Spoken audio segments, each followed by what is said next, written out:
गणेशाय नमः। हर हर महादेव। शिव पुराण कथा में आपका स्वागत और अभिनंदन है। आप सुन रहे हैं अध्यात्म एस्ट्रो द्वारा प्रसारित शिव महापुराण कथा। शिव पुराण कथा। अर्जुन को पाशुपतास्त्र। भगवान श्री कृष्ण ने अर्जुन से कहा, तुम शंकर जी के पास जाओ। शंकर जी के पास पाशुपत नामक एक दिव्य सनातन अस्त्र है, जिससे उन्होंने पूर्व काल में सारे दैत्यों का संहार किया था। यदि तुम्हें उस अस्त्र का ज्ञान हो तो अवश्य ही कल जयद्रथ का वध कर सकोगे। उसके बाद अर्जुन ने अपने आप को ध्यान की अवस्था में कृष्ण का हाथ पकड़े देखा। कृष्ण के साथ वे उड़ने लगे और सफेद बर्फ से ढके पर्वत पर पहुंचे। वहां जटाधारी शंकर विराजमान थे। दोनों ने उन्हें प्रणाम किया। शंकर जी ने कहा कि वीर वरुण, तुम दोनों का स्वागत है। उठो, विश्राम करो और शीघ्र बताओ तुम्हारी क्या इच्छा है। भगवान शिव की यह बात सुनकर श्री कृष्ण और अर्जुन दोनों हाथ जोड़े खड़े हो गए और उनकी स्तुति करने लगे। अर्जुन ने मन ही मन दोनों का पूजन किया और शंकर जी से कहा, भगवान, मैं आपका दिव्य अस्त्र चाहता हूँ। यह सुनकर भगवान शंकर मुस्कुराए और कहा, यहाँ के पास ही एक दिव्य सरोवर है। मैंने वहाँ धनुष और बाण रख दिए हैं। बहुत अच्छा कहकर दोनों उस सरोवर के पास पहुँचे। वहाँ जाकर देखा तो दो नाग थे। दोनों नाग धनुष और बाण में बदल गए। इसके बाद वे धनुष और बाण लेकर कृष्ण अर्जुन दोनों शंकर भगवान के पास आ गए और उन्हें अर्पण कर दिए। शंकर भगवान की पसली से एक ब्रह्मचारी उत्पन्न हुआ, जिसने मंत्र जप के साथ धनुष को चढ़ाया। वह मंत्र अर्जुन ने याद कर लिया और शंकर जी ने प्रसन्न होकर वह शस्त्र अर्जुन को दे दिया। यह सब अर्जुन ने स्वप्न में ही देखा था। शिव पुराण कथा। कर्णप्प की भक्ति। भील कुमार कर्णप्प वन में भटकते भटकते एक मंदिर के समीप पहुंचा। मंदिर में भगवान शंकर की मूर्ति देख उसने सोचा, भगवान इस वन में अकेले हैं, कहीं कोई पशु उन्हें कष्ट ना दे। शाम हो गई थी। कर्णप्प धनुष पर बाण चढ़ाकर मंदिर के द्वार पर पहरा देने लगा। सवेरा होने पर उसे भगवान की पूजा करने का विचार आया, किंतु वह पूजा करने का तरीका नहीं जानता था। वह वन में गया और पशु मारे और आग में उनका मांस भून लिया। मधुमक्खियों का छत्ता तोड़कर शहद निकाला। एक दोने में शहद और मांस लेकर कुछ पुष्प तोड़कर और नदी का जल मुख में भरकर मंदिर पहुंचा। मूर्ति पर पड़े फूल पत्तों को उसने पैर से हटाया। मुंह से ही मूर्ति पर जल चढ़ाया, फूल चढ़ाए और मांस व शहद नैवेद्य के रूप में रख दिया। उस मंदिर में रोज सुबह एक ब्राह्मण पूजा करने आता था। मंदिर में नित्य ही मांस के टुकड़े देख ब्राह्मण दुखी होता। एक दिन वह छिपकर यह देखते बैठा कि यह कौन करता है। उसने देखा कर्णप्प आया। उस समय मूर्ति के एक नेत्र से रक्त बहता देख उसने पत्तों की औषधि मूर्ति के नेत्र पर लगाई, किंतु रक्त बंद नहीं हुआ। तब कर्णप्प ने अपना नेत्र तीर से निकालकर मूर्ति के नेत्र पर रखा। रक्त बंद हो गया। तभी दूसरे नेत्र से रक्त बहने लगा। कर्णप्प ने दूसरा नेत्र भी अर्पित कर दिया। तभी शंकर जी प्रकट हुए और कर्णप्प को हृदय से लगाते हुए उसकी नेत्र ज्योति लौटा दी और ब्राह्मण से कहा, मुझे पूजा पद्धति नहीं, श्रद्धापूर्ण भाव ही प्रिय है।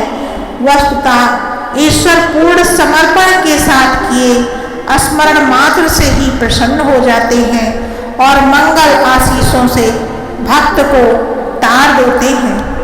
शिव पुराण कथा। ग्रहपत्यावतार। भगवान शंकर का 7वां अवतार है ग्रहपति। यह अवतार हमें संदेश देता है कि हम जो भी कार्य करें उसके केंद्र में भगवान को रखें। अर्थात यदि हम सिर्फ भोजन प्राप्ति के लिए भी कोई कार्य कर रहे हैं तो उसका मध्यम, पवित्र तथा धर्मानुसार होना चाहिए। इस कार्य में किसी का अहित नहीं होना चाहिए, तभी हमारा कार्य सफल होगा। पुराणों के अनुसार हमारे शरीर में स्थित जठराग्नि भूख ही भगवान शंकर का गृहपति अवतार है। भूख लगने पर हम जो अन्न ग्रहण करते हैं उसी से हमारे शरीर का पोषण होता है तथा हमारे शरीर में स्थित सूक्ष्म प्राणों को संतुष्टि प्राप्त होती है। यही इस अवतार का मूल संदेश है कि हम जठराग्नि को शांत करने के लिए जो भी कार्य करें वह धर्म के अनुसार हो। सुचिस्मती पुत्र के रूप में अवतरण। नर्मदा के तट पर धर्मपुर नाम का एक नगर था। वहाँ विश्वानर नाम के एक मुनि तथा उनकी पत्नी सुचिस्मती रहती थी। सुचिस्मती ने बहुत काल तक निसंतान रहने पर एक दिन अपने पति से शिव के समान पुत्र प्राप्ति की इच्छा की। पत्नी की अभिलाषा पूरी करने के लिए मुनि विश्वनाथ काशी आ गए। यहाँ उन्होंने घोर तपस्या द्वारा भगवान शिव के वीरेश लिंग की आराधना की। एक दिन मुनि को वीरेश लिंग के मध्य एक बालक दिखाई दिया। मुनि ने बालक रूपधारी शिव की पूजा की। उनकी पूजा से प्रसन्न होकर भगवान शंकर ने सुचिस्मती के गर्भ से अवतार लेने का वरदान दिया। कालांतर में सुचिस्मती गर्भवती हुई और भगवान शंकर सुचिस्मती के गर्भ से पुत्र रूप में प्रकट हुए। कहते हैं कि पितामह ब्रह्मा ने ही उस बालक का नाम गृहपति रखा था। इस प्रकार गृहपति की कथा पूर्ण हुई। शिव पुराण की कथा। केतकी के पुष्प की कथा। एक बार ब्रह्मा जी व विष्णु जी में विवाद छिड़ गया कि दोनों में श्रेष्ठ कौन है। ब्रह्मा जी सृष्टि के रचयिता होने के कारण श्रेष्ठ होने का दावा कर रहे थे और भगवान विष्णु पूरी सृष्टि के पालनकर्ता के रूप में स्वयं को श्रेष्ठ कह रहे थे। तभी एक विराट ज्योतिर्मय लिंग प्रकट हुआ। दोनों देवताओं ने सर्वानुभूति से यह निश्चय किया कि जो इस लिंग के छोर का पहले पता लगाएगा उसे ही श्रेष्ठ माना जाएगा। अतः दोनों विपरीत दिशा में शिवलिंग का छोर ढूंढने निकले। छोर न मिलने के कारण विष्णु जी लौट आए। ब्रह्मा जी भी सफल नहीं हुए, परंतु उन्होंने आकर विष्णु जी से कहा कि वे छोर तक पहुंच गए थे। उन्होंने केतकी के फूल को इस बात का साक्षी बनाया। केतकी के पुष्प ने भी ब्रह्मा जी के इस झूठ में उनका साथ दिया। ब्रह्मा जी के असत्य कहने पर स्वयं भगवान शिव वहां प्रकट हुए और उन्होंने ब्रह्मा जी की आलोचना की। दोनों देवताओं ने महादेव की स्तुति की। तब शिव जी बोले कि वे ही सृष्टि का कारण, उत्पत्तिकर्ता और स्वामी हैं। मैंने ही तुम दोनों को उत्पन्न किया है। शिव ने केतकी पुष्प को झूठा साक्ष्य देने के लिए दंडित करते हुए कहा कि यह फूल मेरी पूजा में उपयोग नहीं किया जा सकेगा, इसीलिए शिव के पूजन में कभी भी केतकी का पुष्प नहीं चढ़ाया जाता। इस प्रकार केतकी के फूल की कथा पूर्ण हुई। शिव पुराण कथा। चंद्रमा को श्राप से मुक्ति। चंद्रमा की सुंदरता पर राजा दक्ष की 27 पुत्रियां मोहित हो गई। वे सभी चंद्रमा से विवाह करना चाहती थी। दक्ष ने समझाया कि सगी बहनों का एक ही पति होने से दाम्पत्य जीवन में बाधा आएगी, लेकिन चंद्रमा के प्रेम में पागल दक्ष पुत्रियां जिद पर अड़ी रही।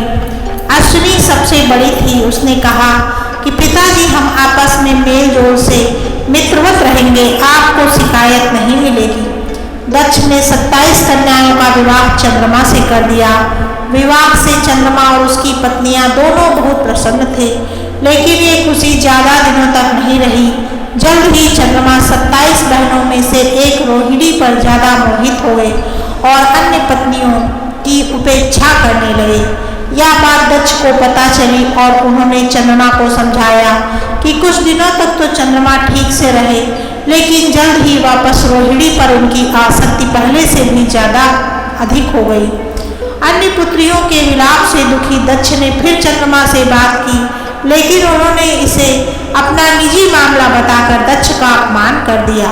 दक्ष प्रजापति थे, कोई देवता भी उनका अनादर नहीं करता था। क्रोधित होकर उन्होंने चंद्रमा को श्राप दिया कि तुम क्षय रोग के मरीज हो जाओगे।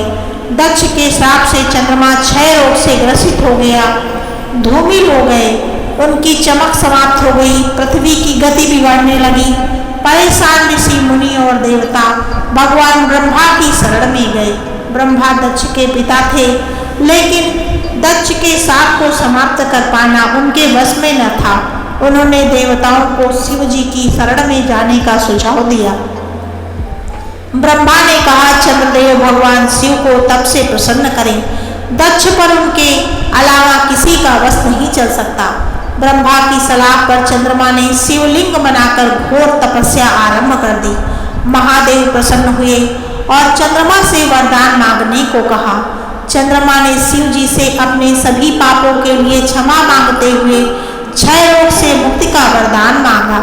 भगवान शिव ने कहा कि तुम्हें जिसने श्राप दिया है वह कोई साधारण व्यक्ति नहीं है, उसके शाप को समाप्त करना संभव नहीं, फिर भी मैं तुम्हारे लिए कुछ ना कुछ करूंगा जरूर। शिव जी बोले, एक माह में जो 2 पक्ष होते हैं उनमें से एक पक्ष में तुम मेरे वरदान से निखरते जाओगे, लेकिन दक्ष के शाप के प्रभाव से दूसरे पक्ष में क्षीण होते जाओगे।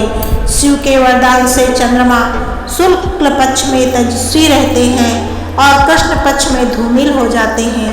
चंद्रमा की स्तुति से महादेव जिस स्थान पर निराकार से साकार हो गए थे, उस स्थान की देवों ने पूजा की और वह स्थान सोमनाथ के नाम से विख्यात हुआ।